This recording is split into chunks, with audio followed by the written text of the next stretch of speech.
এর মধ্যে সে শুদ্ধর বিয়ের ব্যাপারে ইনিয়ে বিনিয়ে সবার কাছে বলছে। আশ্চর্যের ব্যাপার, কেউ বিশ্বাস করতেই চায় না। শীতলের কথা শুনে সীতারা নিজেই শুদ্ধকে জিজ্ঞেস করেছিল, শীতল খেতে বসেছিল, তুই নাকি পাত্রী দেখার কথা বলেছিস? পাগল সকল মানুষ কত কথাই তো বলে, সব কথা ধরতে আছে। আমি কাজে এসেছি, এসব বিয়েটির কথা বলে মনোযোগ নষ্ট করতে চাচ্ছি না আপাতত। ওর কথায় কান দিও না। ছেলের কথা শুনে সীতারা দীর্ঘশ্বাস চাপলেন। ভেবেছিলেন ঘটনা সত্যি বোধহয়। খুশিও হয়েছিলেন, কিন্তু ছেলে তো মুখের উপরে না করে দিল। দুদিন পর শীতল পুনরায় কলেজ যাওয়া শুরু করলো। কেউ বাধা দিল না, তবে সায়ন 3 বোনের জন্য কড়া সিকিউরিটির ব্যবস্থা করলো, যেটা 3 বোনের কেউ টেরও পেল না। শুদ্ধ স্কেচগুলো পেয়ে গেছে, সায়নও পাঠিয়েছে কাজ শুরু করতে। সায়ন ইনিয়ে বিনিয়ে শীতলকে সেগুলো দেখিয়েছে। শীতল বিস্ময় নিয়ে কনফার্ম করেছে এরাই ছিল। বোনের কথা শুনে সায়ন মাথায় হাত বুলিয়ে হাসতে হাসতে জিজ্ঞেস করেছিল, বোন, মনে কর এই ছেলেগুলোকে হাতের কাছে পেলে তখন কি করবি? মাফ করে দিবি? মোটেও না, ওরা আমাকে মেরেছে, মেরে ঠোঁটের রক্ত বের করেছে। যখন আমার বুকে লাথি মারলো, আমার মনে হয়েছিল আমি মরেই যাব। নিঃশ্বাস নিতে পারছিলাম না, হৃৎপিণ্ড যেন ছিটকে বেরিয়ে আসবে, এমনভাবে লাফাচ্ছিল। বিশ্বাস করো ভাইয়া, খুব কষ্ট হচ্ছিল আমার, খুব। ওদের পেলে করাত দিয়ে ওদের হাত কাটবো, কাঁচামরিচ দিয়ে ওদের হাট খুঁচিয়ে দিব। বেয়াদবগুলো তখন বুঝবে কারো বুকে ব্যথা দিলে কেমন লাগে। দর এমনভাবে কেউ তাদের মেরে তোর কাছে পার্সেল করলো, ভয় পাবি না তো? মোটেও না। তাহলে আবেদন মঞ্জুর করা হলো। মানে কিসের আবেদন, কিসের মঞ্জুর? ও কিছু না, তুই পেয়ারা খা, আমি জায়গা। সায়নের কথার আগামাথা কিছুই বুঝল না, সে পেয়ারা খাওয়াতে মন দিল। সীতারা এসে তখন জানালেন শুদ্ধকে নাকি কলে পাচ্ছেন না। ছেলেটার সাথে কথা হয়নি গতকাল থেকে। এ কথা শুনে শীতল নিজেই ফোন করলো শুদ্ধকে। কলের পর কল দিতেই থাকলো, তবুও কেউ রিসিভ করলো না। 8 বারের বেলায় কেউ রিসিভ করে বলল, হে শীতল, শুদ্ধকে আটকাও বোন। আটকাপ? কিন্তু কেন, কি হয়েছে? লাইফ রিস্ক নিয়ে স্কাই ডাইভিং করার পায়তারা জুড়েছে। কার উপর রেগে আছে কে জানে। এটা আবার কি? একটা কাজে প্রাইভেট জেট নিয়েছিল, এখন ও বলছে প্যারাশুট নিয়ে জেট থেকে লাফ দেবে। এই পাগলকে কি করে সামলাবো আমি? লাভ দেবে মানে? চলন্ত জেট থেকে লাভ দেবে? তাও একটা কথা নয়, ঐশ্বর্যকে নিয়ে। ঐশ্বর্যকে? আমাদের দলের হার্ট হ্যাকার, দেখবে ওদের। এ কথা বলে কামরান ফোনের ব্যাক ক্যামেরা অন করতেই দেখতে পেল শুদ্ধকে। সাদা টি শার্ট, কালো প্যান্ট পরা সুদর্শন যুবকটার কাঁধে ব্যাগ। সে কথা বলতে বলতে জেটের দরজা খুলে দিল শুদ্ধ। কামরান তাকে বলতেও পারল না শীতল কলে আছে, তাকে দেখছে। তার আগে শুদ্ধ লাফ মেরেছে জেট থেকে। এর পরপরই লাফ দিল আরেকজন। তার শারীরিক গঠন বলে দিচ্ছে সে মেয়ে। চোখে মুখে আত্মবিশ্বাসের ছাপ। অপরূপ সৌন্দর্যের অধিকারী বলার অপেক্ষা রাখে না। কামরান ক্যামেরা নিচের দিকে তাক করতেই দেখতে পেল শুদ্ধ পড়ে যাচ্ছে নিচের দিকে। নিচে বড় বড় পাহাড়, উপর থেকে পড়লে বাঁচানো যাবে না। শেষ শেষ এইটুকু দেখে ভয়ে শীতলের দেহ কাঁপতে লাগলো, ঘামতে লাগলো দরদর করে। আর দেখার সাহসও করল না, সে চিৎকার করে উঠল, শুদ্ধ ভাই! কামরান নিচের দিকে ক্যামেরা তাক করতেই দেখতে পেল শুদ্ধ পড়ে যাচ্ছে। মাথার উপরে স্বচ্ছ সুনীল আকাশ, নিচে বড় বড় পাহাড়। তীব্র বাতাসের গতি তাকে নিচের দিকে টেনে নিয়ে যাচ্ছে। এত উপর থেকে পড়লে বাঁচার সম্ভাবনা শূন্যের কোঠায়। শেষ, সব শেষ। এটুকু দেখা মাত্রই তার শরীর কাঁপতে লাগলো, ঘামতে লাগলো দরদর করে। গলায় যেন মরণ তৃষ্ণা, হতবাক দৃষ্টি। তার ইচ্ছে করলো দুহাত বাড়িয়ে শুদ্ধকে ধরে নিতে, জাপটে ধরে চিৎকার করে বলতে, হে কেমন পাগলামি শুদ্ধ ভাই, কেন এমন করছেন? জানে কি ভয় ডর নেই আপনার? সে মনে মনে চিৎকার করে কথাগুলো বললেও কণ্ঠস্বর যেন বোবা। কথা হারিয়ে গেছে, প্রচণ্ড ভয়ে বা খাড়া। ততক্ষণে শুদ্ধ দৃষ্টিসীমার বাইরে চলে গেছে, আর দেখা যাচ্ছে না তাকে। তবে কি সত্যি সত্যি পড়ে গেল, মরে গেল? শীতল আর ভাবার সাহস করল না, শুধু অসহায় সুরে ডেকে উঠল, শুদ্ধ ভাই, কে আছো? ওকে বাঁচাও! এ কথা বলে চট করে উঠে দাঁড়ালো শীতল। কোলের উপরে থাকা চিপসের প্যাকেট পড়ে গেল মেঝেতে। হাওয়াও করে কাঁদতে লাগলো করুণ সুরে। ডাকতে লাগলো বড় মাকে, বড় আব্বুকে। কর্ণকুহরে প্রতিধ্বনি হতে লাগলো বড় আব্বুর বলা পুরনো কথাগুলো। তোমরা এক একজন আমার জীবন বাগানের জীবন্ত ফুল। তোমাদের কারো কিছু হলে আমি একটুও ভালো থাকবো না, খুব কষ্ট পাবো, বেঁচে থাকার শক্তি হারাবো। আর তোমরা ভালো থাকলে আমি ভালো থাকবো, সুখে থাকবো। আমার জীবন সুখ স্বাচ্ছন্দ্যে পরিপূর্ণ থাকবে। শুদ্ধ ভাইয়ের কিছু হলে বড় আব্বুর কি হবে? সায়ন, শুদ্ধ দুটোই ওনাদের সন্তান হলেও শুদ্ধ ভাইকে বড় আব্বু একটু বেশিই ভালোবাসে, আর বড় মা ভালোবাসে সায়ন ভাইকে। মোট কথা, শুদ্ধ ভাই সত্যি সত্যি মরে গেলে তাকেই বা ধমকাবে কে, মারবে কে, এটা ওটা কিনে দেবে কেন, খোঁচা মেরে কথা বলবে কে? চৌধুরী নিবাসের সবথেকে খারাপ মানুষটা হচ্ছে শুদ্ধ ভাই। তাই বলে সে কখনোই চায়নি সে হারিয়ে যাক, ফুরিয়ে যাক, তার এমন করুণ পরিণতি হোক। আর কেন চাইবে? শাসন করলে রাগ ঝাল দেখালেও সে জানে শুদ্ধ সবার ভালো চায় সবসময়। অথচ সেই মানুষটা থাকবে না, এ কথা ভাবতেও পারছে না সে। এ কি হয়ে গেল? কি ঘটে গেল তাদের সাথে? আচমকা শীতলের চিৎকার শুনে থমকে দাঁড়িয়েছে শারাফাত চৌধুরী। ঘাড় ঘুরিয়ে তাকালেন হাউমাউ করে কান্না করা শীতলের দিকে। সিঁড়ি দিয়ে নামছিলেন তিনি, উদ্দেশ্য কড়া করে এক কাপ চা পান করার। মাথাটা ধরেছে খুব, কাজের চাপ বেশি থাকায় বিশ্রাম হচ্ছে না তেমন। শরীরটা খারাপ লাগাই বাড়িতেই ছিলেন। মাথা ব্যথার কথা সহধর্মিনীকে জানালে নিচে আসতে বলে সীতারা চুলায় চা বসিয়েছে। উনি যতবারই চা বানাবে দুই যাও সুরসুর করে চলে আসবে, দাঁত বের করে হাসবে। হাসির মানে চায়ের ভাগ চাই। চা দিলে গরম চায়ে চুমুক দিয়ে চোখ বন্ধ করে বলবে, ভাগ্যিস পার্স হারানোর বাহানায় বড় ভাইয়ার সাথে তোমার পরিচয়টা হয়েছিল, না হলে এত স্বাদের চা মিস করে ফেলতাম, স্বাদের জীবনটাও অর্ধেক বৃথা হয়ে যেত। বাড়ির বাচ্চারা শুনে ফেললে লজ্জার অন্ত থাকবে না, তাই সীতারা দু যাকে ধমকে থামালেও তার মুখে থাকে লাজুক মিষ্টি হাসি। ওনাকে লজ্জা পেতে দেখে হেসে উঠে সিরাত আর সিমি। কথায় কথায় খোঁচাতে থাকে গম্ভীর শারাফাত চৌধুরীকে প্রেম রোগের রোগী বানানোর অপরাধী হিসেবে। এই মুহূর্তে সীতারার পাশে দাঁড়িয়ে সিমিন চিংড়ি মাছ কাটছেন। বাড়ির ছেলে মেয়েগুলো ওনার হাতে চিংড়ির মালাইকারি পছন্দ করে। সায়ন তো একাই খাবে 3-4 পিস। খেতে খেতে বলবে, ওহ চুডাম্ব, স্বর্ণের বরের দিকে সোনা বাঁধানো কপাল, শাশুড়ির হাতের অমৃত খাবার ফ্রিতে খেতে পারবে। এ কথা শুনে শীতল স্বর্ণের দিকে একবার তাকিয়ে গাল ভর্তি হেসে জবাব দেবে, শুধু আপুর না, আমার বরেরও। কথাটা সায়নের খুব একটা পছন্দ হবে না। সে খাওয়া থামিয়ে সিরিয়াস কণ্ঠে প্রতিবাদ করবে, চিংড়ি ইলিশে তোর বরে অ্যালার্জি আছে, সেসব খেতে পারবে না, আর খেলেও আমার বাগে কম পড়বে, তাই সাদাসাদি করব না।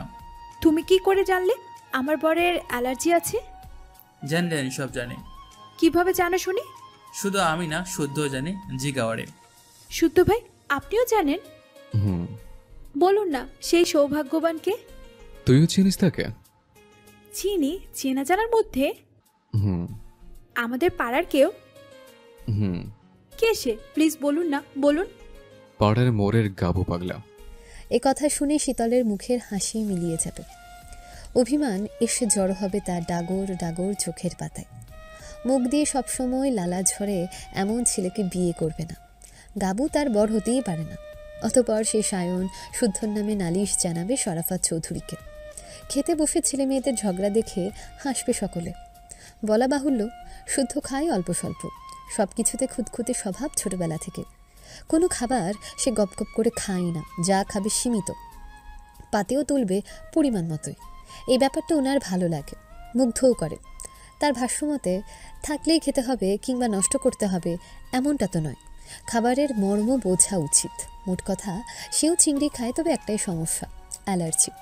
অগত্যা এক টেবিলে বসে সবাই খেলেও সে ছুঁয়ে দেখে না।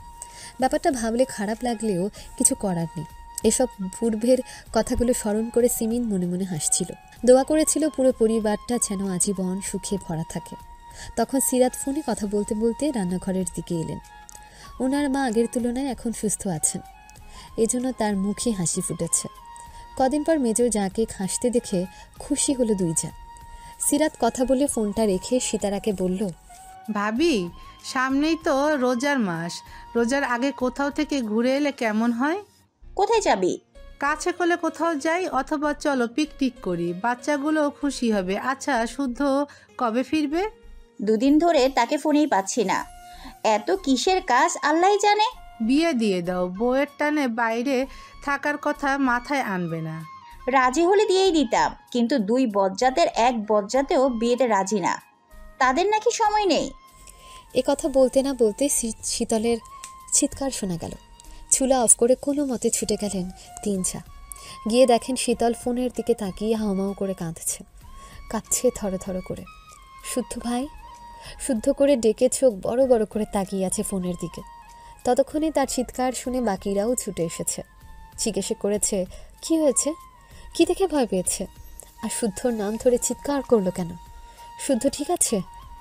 শীতল থপ করে বসে রইল। তার শরীরের শক্তি যেন কেউ শুষে নিয়েছে। তবু ঢকিলে ছলো ছলো চোখে বড় মার উদ্দেশ্যে বলল, শুদ্ধ ভাই জেট থেকে লাফ দিয়েছে বড় মা, নিচে অনেক বড় বড় পাহাড়ে। বলিস কি? তুই কি করে জানলি? ভিডিও কলে দেখলাম। কই দেখি, আমাকেও দেখা। কল ঢুকছে না। এ কথা বলে ঠোঁট ভেঙে কেঁদে ফেলল শীতল। রীতিমতো ফোঁপাচ্ছে সে। শারাফা চৌধুরীও ততক্ষণে ছুটে এসেছেন, বসেছেন শীতলের পাশে। হাত বাড়িয়ে পানির গ্লাস নিয়ে খাবার ইশারা করে শান্ত হতে বললেন। পানি খেয়ে এসে গড়গড় করে বলল কি কি দেখেছে। শীতলের কথা শুনে সবাই চিন্তায় পড়ে গেলেন। নিজেরাও যোগাযোগ করার চেষ্টা করে ব্যর্থ হলো। শীতল তখন ফোঁপাতে ফোঁপাতে বলল, বড় আব্বু, শুদ্ধ ভাই বোধহয় রাগ করে ওই সিদ্ধান্ত নিয়েছে। তাছাড়া কেন জেট থেকে লাফ মেরে মরতে চাইবে বলো? রাগ? কিসের রাগ? ভাইয়া বিয়ে করার জন্য পাগল হয়ে গেছে। আমাকে ফোনটা দিয়েছে বিয়ের কাজ কত দূর এগোলো জানার জন্য। দিনে 2 বার আমাকে শুধায় বিয়ের কাজ কত দূর এগোলো। আসলে নিজের বিয়ের কথা মুখ ফুটে বলতে পারবে না, তাই আমাকে বলে। প্লিজ বড় আপু, ভাইয়ার বউ দেখো, বউয়ের অভাবে ওনার মনের দুঃখ বেড়ে গেছে। সেই দুঃখে বোধহয় উনি সুইসাইড করতে চাচ্ছে। শীতলের কথা শুনে সীতারা আটকে উঠলেন। শীতলের থেকে ফোনটা নিয়ে নিজেই কল দিলেন শুদ্ধর নাম্বারে। না, পেলেন না। সীতারার চিন্তিত মুখ দেখে শীতল পুনরায় বলল, বড় মা, শুদ্ধ ভাইকে বিয়ে দিচ্ছ না বলে সে এমন কাণ্ড ঘটিয়েছে। তোমরা আমার কথা শোনো, আমি 1 ফোঁটা মিথ্যে কথা বলছি না। তুই বলেছিস সে বিয়ের জন্য পাগল, অথচ আমি জিজ্ঞাসা করলে তেলে বেগুনে জ্বলে ওঠে। লজ্জা পায়। এমনকি আমাকে কি বলেছে জানো? বলেছে জোর করে বিয়ে করিয়ে দিতে, নয়তো অঘটন ঘটিয়ে ফেলবে। কতবার যে বললাম মেয়ে দেখে বিয়ে করিয়ে দাও, কেউ শুনলে না। বিয়ের শোকে ভাইয়া পৃথিবীকে বাই বাই করে দিল বোধহয়। এ কথায় শীতল ফুপিয়ে ফুপিয়ে কাঁদতে লাগলো। এইটুকু সময় চোখ মুখ লাল করে ফেলেছে, হেঁচকে উঠছে। এবার শারাফাত চৌধুরী শীতলের মাথায় হাত রেখে বললেন, কিছু হবে না মা, ভয় পেও না। বড় আব্বু, নিচে বড় বড় পাহাড় ছিল, শুদ্ধ ভাই পড়ে যাচ্ছিল। পড়তো না, ওর পিঠে ব্যাগ দেখেছো না? ওটাতে প্যারাশুট আছে। সময় মতো ব্যাগের চেন খুলে দিলেই আর পড়বে না, বাতাসে ভাসতে থাকবে। এ কথা শুনে শীতল বিস্ময় নিয়ে তাকিয়ে রইল। রিস্ক নিয়ে এসব করার কি দরকার? সে চোখ মুছল। এ সামান্য ব্যাপার না বুঝে বোকার মতো কেঁদে ফেলল। ছি ছি। তখন তার মাথায় খেলে গেল একটা মেয়েকেও লাফ মারতে দেখেছে। এদের কত সাহস! অথচ উঁচু ভবন থেকে নিচে তাকালে তার বুকের ভেতর ধরফর ধরফর করে, দম আটকে আসে। তার কান্না থেমেছে দেখে আর দাঁড়ালো না সে। নিজের রুমে গিয়ে দরজা আটকে শুদ্ধকে মেসেজ করলো।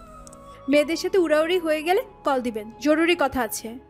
মেসেজটা সেন্ড করে তার মাথায় ক্লিক করলো। বড় আব্বু বোধহয় তাকে শান্ত করতে এই কথা বলল, নাকি ঘটনা সত্যি? যখন চিৎকার করলো সবাই ছুটে এসেছিল। চিন্তা ভাসছিল সবার চোখে মুখে। কিছু একটা ভেবে সে দরজা খুলে সিঁড়িতে দাঁড়িয়ে দেখল বড় মা প্রেশার বাড়িয়ে ফেলেছে। সিরাম সিমিন চিন্তিত মুখে ওনার হাত পা ডলছে। মুখে কী সব বলছে। শখ আপু মায়ের পাশে বসে প্রেশার দেখছে। বড় আপু কাউকে বারবার ফোন করছে। তারপর তার ধারণাই সঠিক, তাকে বুঝ দিতে বড়রা তখন অভিনয় করল। মনে মনে এ কথা ভেবে সে পুনরায় ডুকরে কেঁদে উঠল। কাঁদতে কাঁদতে ছুট দিল রুমের দিকে। চোখের সামনে ভাসতে লাগলো শুদ্ধর লাফ মারার ভয়ঙ্কর দৃশ্যটা। ধরতে গেলে আমাদের জীবনটা খুব ছোট। শুদ্ধর কাছে জীবনের মানে হলো মর্জি মতো জীবনের স্বাদ খুঁজে নেওয়া। খাওয়া দাওয়া আর ঘুম জীবনের মানে হতে পারে না। সে তার জীবন অ্যাডভেঞ্চার পছন্দ করে। অ্যাডভেঞ্চার না হলে জীবনের মানে বড্ড পান সে। জীবনের চলতি পথে সুখ দুঃখের কাহিনী সাজায়। এসবের ভিড়ে তার মনে হয় জীবনকে নিয়েও একটু বাজি ধরা যাক। আজ হলেও মরতে হবে, কাল হলেও। ভাগ্যে যদি লেখা থাকে অবিবাহিত অবস্থায় মারা যাবে, তাহলে কি কেউ সেই নিয়তি খণ্ডাতে পারবে? পারবে না, কখনো না। তাহলে হাতে গুটি বেঁচে থাকবে? অবশ্য জীবনের মায়া যাদের কম, তারা জীবন বাজি ধরতে পছন্দ করে, এটাই স্বাভাবিক। এই যে উড়ন্ত জেট থেকে লাফ মেরে সেটাও কি কম সাহসের ব্যাপার? তার দেখে ঐশ্বর্যও তাই করেছে। ইমিকে দেখেও অবাক লাগে। সাধারণ মেয়েরা সাপ খোপ দেখে ভয়ে কাল ঘাম ছুটিয়ে ফেলে, অথচ ঐশ্বর্য তার বিপরীত। খুব মেয়ে স্কাই ড্রাইভিং করার সাহস দেখায়। মুখে বললেও অনেকে শেষ মুহূর্তে এসে ফিরে যায়, নতুবা ভয়ে আতঙ্কে অসুস্থ হয়ে পড়ে। কামরান অর্ক জেটের দরজার কাছে দাঁড়িয়ে ওদের দেখছে। দুজনেই বাতাসে গা ভাসিয়ে আকাশে দাপিয়ে বেড়াচ্ছে। ভয় ডর নেই দুটোর। কামরান আর অর্ক নিজেরাও রেডি হয়ে তাকাচ্ছে একে অপরের দিকে। এরপর দুই বন্ধু হাসতে হাসতে লাফ দিল। ওদের দেখে আরও 10-12 জন লাফ দিল। একজোড়া কাপল নিজেদের এক সেট বেল্ট বেঁধে একসাথে লাফ মেরেছে। মেয়েটাকে শক্ত করে আঁকড়ে ধরেছে ছেলেটাকে, চিৎকার করছে প্রাণপণে। সে জায়গাটুকু মুহূর্তের মধ্যে পিঁপড়ার মতন আরও অনেককে দেখা গেল। ঐশ্বর্য দাপটের সাথে দমে আছে প্যারাশুটে, চোখে মুখে অত্যধিক খুশির মাত্রা। স্কাই ড্রাইভিং তার কাছে খুব পছন্দের রাইড। এই রাইডে লাইফ রিস্ক আছে, মারাত্মক খুশি আছে। মোদ্দা কথা লাইফ রিস্ক আছে বলেই তার ভালো লাগে। সে আকাশপানে একবার তাকালো শুদ্ধর দিকে। শুদ্ধ তাকিয়ে আছে নিচে থাকা বিশাল সমুদ্রের দিকে। টলটল করছে নীল পানি, উপর থেকে অসাধারণ লাগছে। ভাবছে অন্য কথা, মুখে মিটিমিটি হাসি। তার থেকে কিছুটা দূরে অর্কের ডাক শুনে শুদ্ধ সেদিকে তাকালো। অর্ক দাঁত কেলিয়ে চিৎকার করে বলল, চল ফিরে যাই। তোরে যা। শীতল কাঁদছে ভাই। কাদুক? মজা করছি না, কামরানের কসম। তোরে কি জানলে শীতল কাছে? ফোন করেছিল তোকে। এই হারামজাদা তোর লাফ মারা দেখিয়েছে ওকে। তারপর? কল কেটে গেছে। মেয়েটা বোধহয় ভয় পেয়েছে। শুদ্ধ কিছু বলল না, দৃষ্টি সরিয়ে নিল। কিছু বলেও লাভ হবে না যতক্ষণ না নিজে কথা বলবে। এরপরের ঘটনাটাও তার জানা। শীতল কাঁদবে, সেই কান্না দেখে তার মা সহ বাড়ি শুদ্ধ সবার কানে ঘটনাখানা পৌঁছে যাবে। তার মায়ের উচ্চতায় ফোবিয়া আছে। ছেলে লাইফ রিস্ক নিয়ে আকাশে দাপিয়ে বেড়াচ্ছে কথা ভেবে হয় উনার প্যানিক অ্যাটাক হবে, নতুবা টেনশনে প্রেশার বাড়িয়ে ফেলবে। মূলত এজন্যই কোনো কাজের কথা কাউকে বলতে চায় না। এখন কিছু করারও নেই, কাঁদতেই থাক। কাঁদলে চোখ পরিষ্কার থাকে। তাকে চুপ থাকতে দেখে কামরান হাসল, তারপর ভ্রু উঁচিয়ে বলল, বুকের জ্বালা কমাতে ল্যান্ড করো বন্ধু। করতেই তো হবে, না করলে তোর একটা ব্যবস্থা কিভাবে করব? কিসের ব্যবস্থা বন্ধু? এখানে থাকার ব্যবস্থা। কামরানের হাসিটা মিলিয়ে গেল, চোখ মুখ শুকিয়ে গেল। শুদ্ধর শীতল কণ্ঠের থ্রেট মানে কপালে দুঃখ আছে। দেশে ফিরে বিয়ের পিঁড়িতে বসার কথা। না, যেভাবেই হোক শুদ্ধকে মানাতেই হবে, বোঝাতেই হবে খুব অনুতপ্ত সে। এই পাপ আর জীবনেও করবে না। কিন্তু সেটা আর সম্ভব হলো না। তার আগেই শুদ্ধ পাশ কাটিয়ে চলে গেল। এর পরপরই সংকেত পেল দ্রুত জেট ওঠার। সবাই একে একে এলে এবার জেট ছুটল ল্যান্ড করার উদ্দেশ্যে। প্রায় 3 ঘন্টার পর জেট ল্যান্ড করলে শুদ্ধ দ্রুত পায়ে ছুটল রুমের দিকে। যেতে যেতে কল করলো সীতারার নাম্বারে। ছেলেকে সুস্থ দেখে সীতারা যেন হাঁফ ছেড়ে বাঁচল। বকল এমন কাজ না করার জন্য। শুদ্ধ হাসল, তবে আশেপাশে শীতলকে না দেখে বুঝল সে কাঁদতে ব্যস্ত। কাঁদুক, আর একটু কাঁদুক। কাঁদলে মন পরিষ্কার থাকে। মোট কথা, কেউ যখন কারোর জন্য ব্যাকুল হয়ে কাঁদে তখন দেখতে ভালোই লাগে, তার তো লাগে। মহারানী আর ঘণ্টাখানিক কাঁদুক। সে এখন ফ্রেশ হয়ে খেয়ে তারপর না হয় কল ব্যাক করবে। এই নিয়ে 11 বার কল দিয়ে ভ্রুজোড়া কুচকে নিল আহনাফ। আজ সকাল থেকে শখকে কলে পাচ্ছে না সে। গেল কই মেয়েটা? সকাল থেকে মিষ্টি কণ্ঠটা শুনতে পায়নি। বুকের ভেতর খাঁ খাঁ করছে, অসহ্য লাগছে। সকালের শুরুটা এত জঘন্য কাটলো, দিনটা কি হবে কে জানে। দিনগুলো বড্ড বেশি বেইমানি শুরু করেছে, কাটতেই চায় না। কবে বছর কাটবে? কবে শখকে বউ করে ঘরে তুলবে? কবে বাহুডোরে জাপটে ধরে বুকের জ্বালা কমাবে? এসব কবে হবে? কবে কবে কবে? সে দেশ ছেড়েছে কয়েক সপ্তাহ হয়েছে। শখ এয়ারপোর্ট এসেছিল তার সাথে দেখা করতে। যদিও এতটা কল্পনা করেনি, কিন্তু শখের এই ছোট্ট কাজে ভীষণ খুশি হয়েছিল। বড়রা না থাকলে জোর করে হলেও একটু জড়িয়ে ধরত। কিন্তু সায়ন থাকায় সেই সাহস করেনি। অপেক্ষার ফল সুমিষ্ট হয়, সেই সুমিষ্ট ফল পেতে অপেক্ষা করতে হবে। এসব ভেবে সে রান্না শেষ করে ফ্রেশ হতে গেল। একটু পরে অফিসে যেতে হবে। এদেশে নিজের কাজ নিজেই করতে হয়, তাই সব কাজ তারই করা লাগে।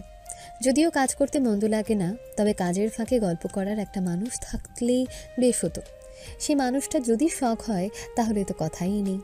আহানা ফ্রেশ হয়ে মাথা মুছতে মুছতে ফোন হাতে নিতেই দেখে শখের মেসেজ এসেছে। ল্যাবে আছি স্যার, আছি, চিন্তা করবে না, আমি ঠিক আছি।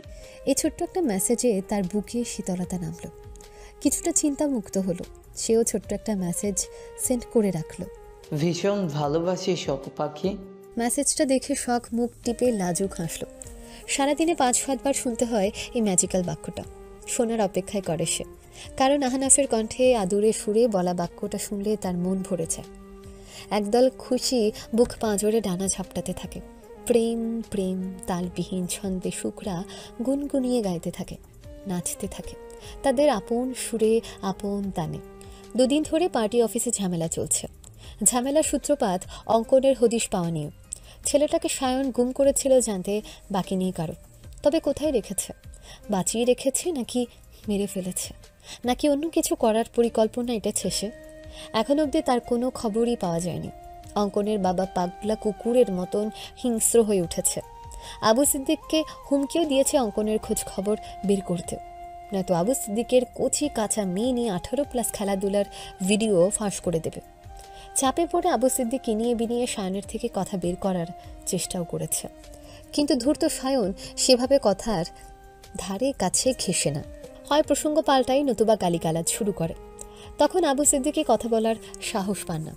সায়নের এমন বেপরোয়া কাজে কনক বরাবরের মতন আজই খোঁচা মেরেছে। সায়ন 2-1 বার হেসে উড়িয়েও দিয়েছে, কিন্তু কনক যখনই মা তুলে গালি দিল তখন নিজেকে সামলাতে পারল না। ক্ষিপ্ত সিংহের মতো তেড়ে গিয়ে শক্ত থাবায় কনকের শার্টের কলার চিপে ধরে একের পর এক ঘুষি দিতে লাগলো। শক্ত হাতের ঘুষির তোপে নাক মুখ দিয়ে রক্ত বেরিয়ে গেল কনকের। পার্টি অফিসে থাকা অন্য ছেলেরা কোনো তাদের থামায়। কনক আপাতত হসপিটালে, 2 দিন সেখানে থাকতে হবে। হাতাহাতিতে সায়নেরও লেগেছে, তবে হসপিটালে যাওয়ার মতো হয়নি। রাগে ফুঁসছে সে, আফসোস করছে আরও 2-4 ঘা কেন বসালো না, কেন জন্মের মতো কথা বলার শক্তি কেড়ে নিতে পারল না। ঘটনা শুনে আবু সিদ্দিক পার্টি অফিসে এসেছে। তার সঙ্গে এসেছে নতুন এক মুখ।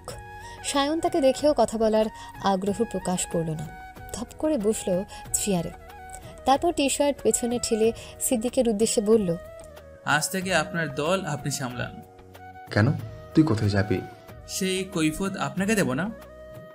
সায়ন, আজকাল বড্ড চেটাং চেটাং কথা বলিস তুই।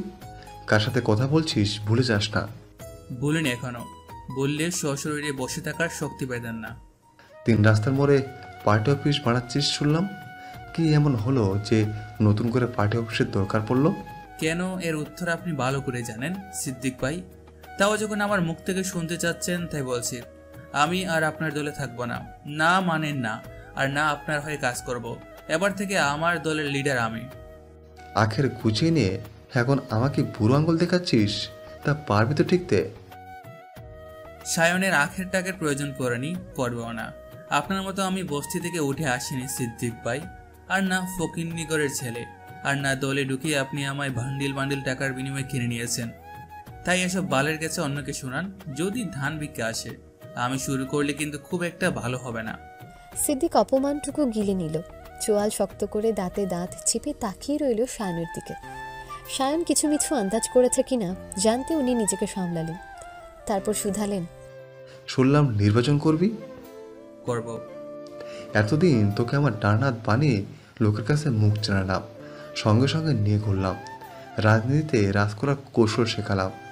তুই কেন এখন আমার পেছনে বাজ দিতে উঠে পড়ে লেগেছিস? ভুল বললেন ভাই, বরং আপনি আমার কারণে সকলের মুখে মুখে এসেছেন। নয়তো আগে যা বেড়াছুদা ছিলেন, আপনাকে দিয়ে আর যাই হোক অন্তত রাজনীতি হতো না। তাই ওসব সাওয়ার বন্ডামি বাদ দেন, নয়তো বন্ডামি করার জন্য ওই ঠার থাকবে না। তোর কি মনে হচ্ছে না তুই ইচ্ছে করে শত্রুতা তৈরি করছিস? এর ফল ভালো হবে না সায়ন। না হলে নাই, ভালো জিনিসে অ্যালার্জি আমার। তাহলে আমার বিপক্ষে সত্যি সত্যি দাঁড়াচ্ছিস? বোধহয়। হঠাৎ এই সিদ্ধান্ত কেন? বউ বলেছে অন্যের পা না চাটতে। সে আবার চাটাচাটি একদমই পছন্দ করে না। তার কথা মাথায় রেখে সিদ্ধান্ত নিলাম, বাঁচতে হলে বীরের মতো করে বাঁচবো, নত প্রাণের মায়া ছেড়ে দেহ মারিতে লুটাবো। এ কথা বলে সায়ন উঠে দাঁড়ালো। তার বরাদ্দকৃত রুমে তার প্রয়োজনীয় জিনিসগুলো নিয়ে হাঁটা ধরল 3 রাস্তার মোড়ের দিকে। তাকে যেতে দেখে দাঁড়িয়ে থাকা গুটি দৃশ্যের ছেলেও সিদ্দিকের দিকে তাকিয়ে হাঁটা ধরল। আজ থেকে তাদের দল আলাদা, পার্টি আলাদা, লিডার আলাদা। আজ থেকে তারা শাহরিয়ার ভাইয়ের লোক। মোট কথা তারা এতদিন সিদ্দিকের সঙ্গে ছিল সায়নের কথায়। সিদ্দিক যদি শাহরিয়ার ভাইয়ের ছোট বোনকে কিডন্যাপ করার ব্যাপারে সঙ্গ না দিত তাহলে তারাও দল ছাড়ত না। আর না এতদিনের গড়া অবস্থান শাহরিয়ার ভাই এভাবে পায়ের তলায় পিষে চলে যেত। শুদ্ধ রুমে ফিরে ফ্রেশ হয়ে বের হতেই দেখে ফোনের আলো জ্বলছে। ফোনের ডিসপ্লেতে ভাসছে চেনা জানা নাম ব্যাঙাচি। সে গায়ে টি শার্ট জড়িয়ে কলটা রিসিভ করতেই দেখতে পেল শীতলের মুখ। কেঁদে কেটে চোখ মুখ মালপোয়ার মতো ফুলিয়েছে, নাক টিয়া পাখির মতো লাল। তবে টিয়ার নাক টিকালো আর শীতলের নাক খোঁচা। কথা ভেবে তার ঠোঁটে হাসি খেলে গেল। তাকে হাসতে দেখে শীতলের চোখ ছোড়া জলে ভরে উঠল।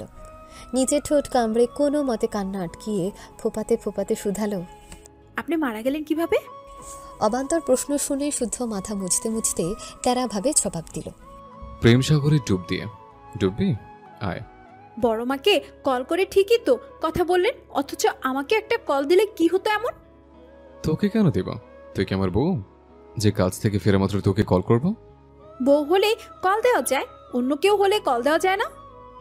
না, যায় না। কেন যায় না? জানি না, তবে এক্সপেরিমেন্ট করতে চাইলে আমার বউ হয়ে যা, দেখবি সব খবরাখবর তোকে আগে জানাবো। আপনার জন্য একটা সারপ্রাইজ আছে শুদ্ধ ভাই। রাখ তোর সারপ্রাইজ। তুই আবার আমার রুমে ঢুকেছিস? সুন্দর করে বললে ভালো লাগে না শুনতে? ফিরতে দে আমায়। আপনার রুম সাউন্ড প্রুফ, তাই এসেছি। স্পেশাল সারপ্রাইজ দিতে সাউন্ড প্রুফ রুম লাগতো। কথা শুনে শুদ্ধ ভ্রু কুচকে তাকালো। বোঝার চেষ্টা করলো এর মাথায় কি ঘুরছে। তার কুচকানো ভ্রু দেখে শীতল হাসল। তারপর ব্যাক ক্যামেরা অন করে মেঝেতে পড়ে থাকা কাঁচের ভাঙা পারফিউমের বোতলগুলো দেখিয়ে বলল, আপনার জন্য কেঁদেছি আমি, চিন্তা করেছি, রুমে ফিরো কত কল দিয়েছি, অথচ আপনি ইচ্ছে করে আমার কল ধরেননি। কেন ধরেননি? না ধরার কারণে একটা একটা করে আছাড় মেরে আপনার প্রতিটা পারফিউমের বোতল ভেঙেছি। শুদ্ধ দেখলো সত্যি সত্যি তার শখের পারফিউমগুলো মেঝেতে লুটুপুটি খাচ্ছে, কাঁচ ছড়িয়ে ছিটিয়ে আছে বিছানার চাদর বিন ব্যাগের উপর। সিলিং ফ্যানের বাতাসে বালিশের তুলো উঠছে। কথায় রুমের অবস্থা দেখে মনে হচ্ছে ঘূর্ণিঝড় বয়ে গেছে। ভীষণ শখের জিনিসপত্রের অবস্থা দেখে সে চেঁচিয়ে উঠল, শীতলে বাচ্চা, রুমের কি অবস্থা করেছিস? এসব ঠিক করতে টাকা কি তোর বাপে দিবে? আমার বাপ কেন দিবে? দিবে না তো কোন হুঁশে এসব করেছিস বেয়াদব? বেশ করেছি, আরো করব। কেন করবে? তোর বাপ কি শখ কেন তোকে আমার হাতে তুলে দিয়েছে যে আমি বউয়ের ভুলকে ফুল ভেবে নেব? তুলে দিলে মেনে নিতেন? নিতাম। ওকে ডান, ফিরে আসুন। ফিরলে কি হবে? বাবাকে বলবো আমাকে আপনার হাতে তুলে দিতে, তারপর আমিও দেখব আপনি কতটা কি মেনে নিতে পারেন। পরশু রাতের ফ্লাইটে ফিরছি আমি। কথা শুনে রাগে বোম হয়ে থাকা শীতলও এক রোখা কণ্ঠে জবাব দিল, ঠিক আছে। কল কেটে রুমের অবস্থা দেখে ঢোক গিলল শীতল। এখন কি হবে? কে পরিষ্কার করবে এসব? রাগের মাথায় মাথা কাজ করছিল না। বিশুদ্ধ পুরুষকে না পেয়ে রাগ তুলেছে তার জিনিসপত্রের উপরে। এখন খারাপ লাগছে, খুব বেশি খারাপ লাগছে নামি দামি পারফিউমের কাঁচের বোতলগুলোর জন্য। আরে কাজটা ঠিক হয়নি। অন্য সময় এসে সে নিজেও ব্যবহার করত, ঘেটে ঘুটে দেখত। রাগের সময় কেন যে মাথা ঠিক থাকে না। কিন্তু এখন কি করবে? বাড়ির কেউ যদি জানে এসবের পেছনে সেই দায়ী, তাহলে সবার আগে নিজ শক্তিতে জ্বলে উঠবে তার মা। না, মার খাওয়া যাবে না। এমন কিছু করতে হবে যেন তার ঘাড়ে দোষ না পড়ে। শুদ্ধ ভাইও ছেড় দিল 1 ঘন্টার মধ্যে রুম পরিষ্কার করতে, না হলে তার খবর আছে। যদিও এসব ফাঁকা বলিতে খুব একটা ভয় পায় না সে, কিন্তু শুদ্ধ ভাই জানিয়েছে সিগারেট খাওয়া ছবিটা উনি সবার আগে দেখাবে শারাফাত চৌধুরীকে। উনি বাড়িতে শীতলের সবচেয়ে বড় প্রশ্রয়ী দাতা কি না, কথা শুনে শীতল চুপসে গেছে। সে জানে বড়বাবু ওই ছবিটা দেখলে খুব কষ্ট পাবে, তাই শুদ্ধ শর্ত অনুযায়ী সে রুম ঠিকঠাক করার দায়িত্বও নিয়েছে। অপরাধ যখন করেছে শাস্তিও মাথা পেতে নিতেই হবে। এসব ভেবে আর সময় নষ্ট করল না শীতল। কোমরে ওড়না বাঁধতে গিয়ে থেমে গেল। রুমে তো কেউ নেই, তাই ওড়নাটা চেয়ারের উপর রেখে রুম পরিষ্কারের কাজে লেগে গেল। তবে তার মুখ বন্ধ থাকলো না। শুদ্ধকে সে গালাগাল দিতে দিতে কাজ পরিষ্কার করলো। শুদ্ধ তার করা কাহিনী দেখে ল্যাপটপ থেকে দৃষ্টি সরিয়ে উঠে রুমের বাইরে গেল। প্রচণ্ড ক্ষুধা লাগায় গেল খাবার খেতে। অর্ক, কামরান, হাসান, স্যান্ডিও এসে বসেছে কেবল। শুদ্ধ চেয়ার টেনে হাসানের পাশে বসলো। গল্পে গল্পে একে একে সবাই খাবার নিয়ে খেতেও আরম্ভ করলো। কি একটা ব্যাপারে অর্ককে পুছিয়ে বাকিরা সবাই হাসছে। শুদ্ধ খেয়াল করলো হাসান থমথমে মুখে বসে আছে। মুখে বিষণ্ণতার ছাপ স্পষ্ট। খাওয়াতে আগ্রহ নেই, খাবার নাড়াচাড়া করছে শুধু। তাছাড়া এসে অবধি খেয়াল করলে হাসান কেমন থমথমে মুখে আছে। কথা বলছে খুব কম, হাসছে যেন জোরপূর্বক। কোনো সমস্যায় না পড়লে এমনটা করার কথা না। এতক্ষণ কিছু না বললেও সেবার সরাসরি হাসানের উদ্দেশ্যে প্রশ্ন ছুড়ল। কি হয়েছে তোর? কোনো সমস্যা? হাসান ঘাড় ঘুরিয়ে শুদ্ধর দিকে তাকালো, শুনল। এরপর জবাব দেওয়ার আগে কামরান বলল, সমস্যা মানে? বিরাট সমস্যায় পড়েছে বেড়ায়। কি সমস্যা সেটা জানতে চাচ্ছে। প্রথম সমস্যা, ওর বউ ওর কাছে ঘেঁচতে দেয় না। দ্বিতীয় সমস্যা, ওর বউ মুক্তি চায়। শুদ্ধ ভ্রু কুঁচকে হাসানকে বলল, মুক্তি বলতে? তালাক। কেন? আমাকে নাকি পছন্দ না। পছন্দ না তো কবুল বলেছিলে কেন? সেটাও তো কথা। এখন সে আমাকে সহ্য করতে পারে না। কাছে গেলে চিৎকার চেঁচামেচি করে। বাসায় বাবা মা ছোট ভাই বোন আছে, কিছু বলতেও পারি না। আবার তার ইগনোর করার ব্যাপারটাও সইতে পারি না। কাছে গেলেই চেঁচিয়ে বাড়ি শুদ্ধ সবাইকে জানায়। লুচ্চা লম্পট, কিছু বলতে বাদ রাখে না। বারবার একই ঘটনা ঘটায়। লজ্জায় আমি কাছে যাই না। এখন আর একই কথায় মুক্তি চাই। দিয়ে দে। আমি তো মুক্তি দেওয়ার জন্যই কবুল বলিনি ভাই। স্বল্প পরিচিত হলেও কিভাবে যেন ভালোবেসে ফেলেছি। ওকে ছাড়তে পারবো না আমি। আর ছাড়লে হয়তো আমি বাঁচবই না। এই কথা শুনে অর্ক একটা গালি দিয়ে চোখ মুখ খিঁচিয়ে বলল, তাহলে বইয়ের ঝাল সহ্য করো শালা। বিয়ে করেছো প্রায় 3.5 মাস, অথচ বাসর সারতে পারোনি। এই আবার নিজেকে পুরুষ দাবি করো। এবার শুদ্ধ মুখ খুলল, ফিচিল হাসল। তারপর হাসানকে দারুণ একটা বুদ্ধি দিল। বুদ্ধিটা বোধহয় হাসানের পছন্দও হলো। সে সম্মতিসূচক মাথা নাড়িয়ে মৃদু হাসল। শুদ্ধর খাওয়া ততক্ষণে শেষ। সে চেয়ার ছেড়ে বেসিনে হাত ধুতে গেলে কামরান চেঁচিয়ে বলল, ওই শালা কি বুদ্ধি দিলি ওকে? হাসান, ভুলেও এ কাজ করিস না ভাই।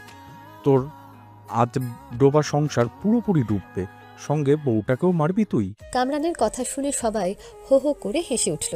এই গর্ধব কথার মানেই বোঝেনি। সবাই হাসছে দেখে রেগে গেল কামরান। সে প্রতিবাদী সুরে কিছু বলার আগেই শুদ্ধ পুনরায় বলল, বউকে মারার প্রতিটা স্বামীর স্বামীগত অধিকার।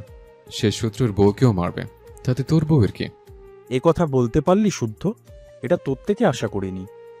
না করলে নাই, তবে স্বামী বউকে না মারলে কাকে মারবে? মারবে কেন? সময় দেওয়া যায় না? কিসের সময়? বউকে সাজিয়ে রাখার জিনিস যে সাজিয়ে রাখবে? স্বামীর দেওয়া হাজার হাজার টাকার গিফট নিতে পারবে, হি করতে পারবে, তার তো শাড়ি গয়না গায়ে জড়াতে পারবে। অথচ স্বামী কাছে গেলেই হাজারটা বাহানা, মামার বাড়ির আবদার। শুদ্ধ থামতে কামরান ফুঁসে উঠল।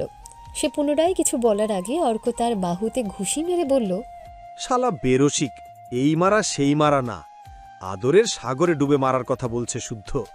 শালা ছাগল, ছাগলই থেকে গেলি। ও রে, আগে বলবি না? কামরানের কথায় শুদ্ধ আপাতত কথা বাড়ল না। শুধু হাসানের দিকে একবার তাকিয়ে যেতে যেতে, কিছু কিছু ক্ষেত্রে দুজনের মোডের অপেক্ষা করার প্রয়োজন পড়ে না। বউয়ের কাছে এমন মোডে যাওয়া উচিত যাতে একজন ওর মতো না আরেকজন ওর মতো হতে বাধ্য হয়।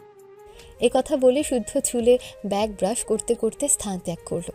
তাকে যেতে দেখে কামরান কপাল চাপড়ে বলল, এই শালা প্রচুর অশ্লীল। ওর বউটাকে বাঁচতে দিলে হয়। তোরা আমার একটা কথা মিলিয়ে নিস, ওর বউ টিকবে না। দেখবি বিয়ের পরের দিন ওর বউ পালাবে। এ কথা শুনে আরেক দফা হাসি রোল পড়ল। শুদ্ধ রুমে এসে ল্যাপটপ অন করে রেখে দেখে শীতল এখনও রুম পরিষ্কার করছে। রুম একদম আগের মতো ঝকঝকে তকতকে। ভালোই খাটুনি হয়েছে, ওর বেহাল দশা দেখে বোঝা যাচ্ছে। সে ফোন হাতে নিয়ে কল দিল। শীতল বিছানা টানটান করে নিচে নামতে ফোনে রিংটোন বেজে উঠল। কোমরখানা অবশ, হাঁপিয়ে উঠেছে। সে এদিক ওদিক দৃষ্টি বুলিয়ে দেখল সব কিছু ঠিকঠাক। তখন ফোনে রিংটোন বেজে উঠল। মুখে বিরক্তিকর শব্দ করে ফোন হাতে নিয়ে দেখল অপ্রিয় মানুষটার নাম। মুখ থমথমে করে কল রিসিভ করল সে। তারপর বলল, শুদ্ধ ভাই টাকা দেন। কিসের টাকা? পরশুদিন না আমাদের বিয়ে? তাতে কি? বিয়ের শাড়ি কিনতে হবে। শাড়ি পরে বিয়ে করতে হবে? কোথাও লেগে আছে নাকি?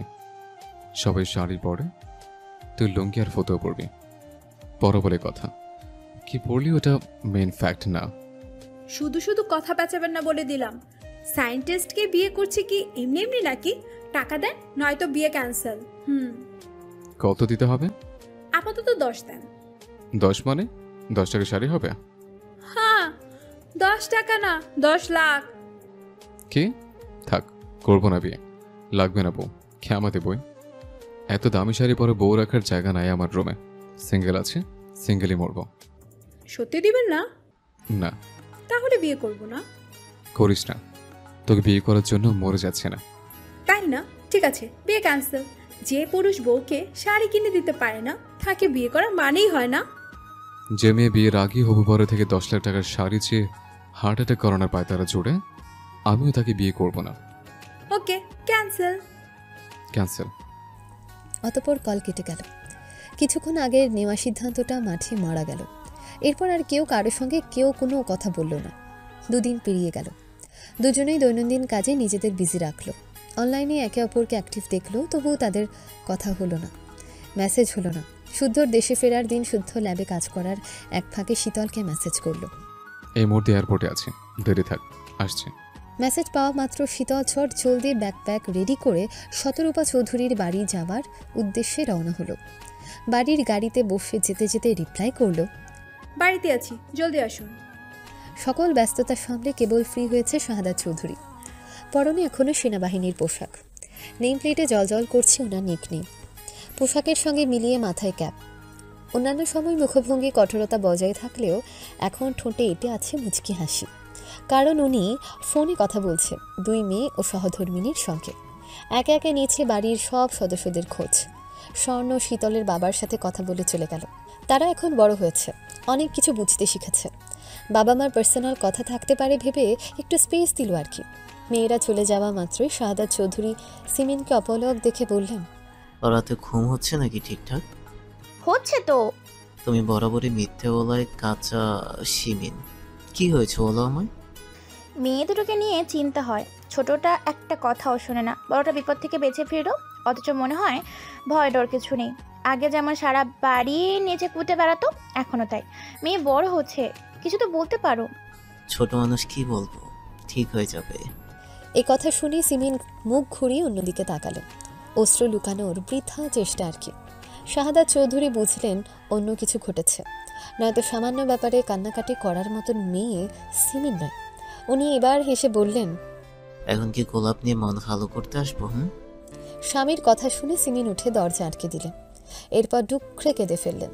শাহাদাত চৌধুরী ওনাকে সময় দিলেন, কারণ উনি খুব ভালো করেই জানেন একটু পরে সিমিনই মুখ খুলবে। সত্যি সত্যি সেটাই হলো। সিমিন আঁচলে চোখ মুছে কণ্ঠস্বর নিচু করে বললেন, শুদ্ধ আর শীতলের মধ্যে কিছু একটা চলছে। ক্লিয়ার কাট কথা বলো। ওরা মধ্যে দুজন দুজনকে পছন্দ করে। এমন মনে হওয়ার কারণ? এবার সিমিন খুলে বলতে লাগলো নিজের কানে শোনা কিছু কথা। 2 দিন আগে দুপুরে বিয়ের ব্যাপারে শুদ্ধ শীতলের সব কথাই শুনেছেন তিনি। শুদ্ধ আজকের ফ্লাইটে ফিরবে এবং তারা বিয়ে করবে, কথাও সুস্পষ্ট।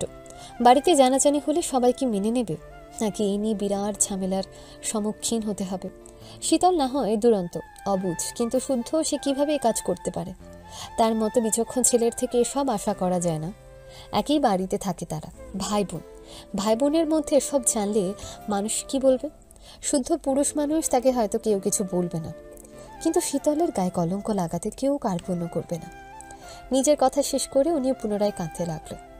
অজানা ভয়ে 2 দিন থেকে একেবারে মিয়ে গেছেন তিনি। প্রেশার একদমই লো। শাহাদাত চৌধুরী সিমিনের কথা শুনে জবাবে এমন একটা কথা বললেন, যা শুনে সিমিন কথা হারিয়ে ফেললেন।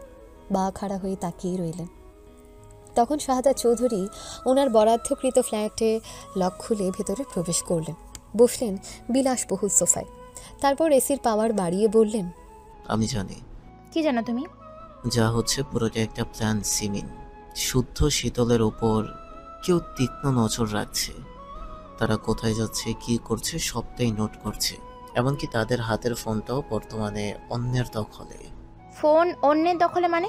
কিছুক্ষণ আগেই তো শীতলের হাতে ফোন দেখলাম, ওটা তো শুধু দিয়েছিল। যক্ষের ধরের মতো ফোনটাকে আগলে রাখে তোমার মেয়ে। যুগ আপডেট। এখন ঘরে বসে থেকে ইনকাম করা যেমন সহজ হয়ে গেছে, তেমনি ঘরে বসে অন্যের ক্ষতি করাটাও সহজ হয়ে গেছে ফোন শীতলের হাতে। অথচ তার phone ring, Facebook ID, WhatsApp, Insta সব অন্যের আয়ত্তে। কারো ক্ষোভের নজরে পড়েছে আমাদের সরল মেয়েটা। যা হচ্ছে এগুলো সব পরিকল্পনা মাফিক। তুমি টেনশন করো না, মোট কথা যা ভাবছ শেষও হবে না, সম্ভবও নয়।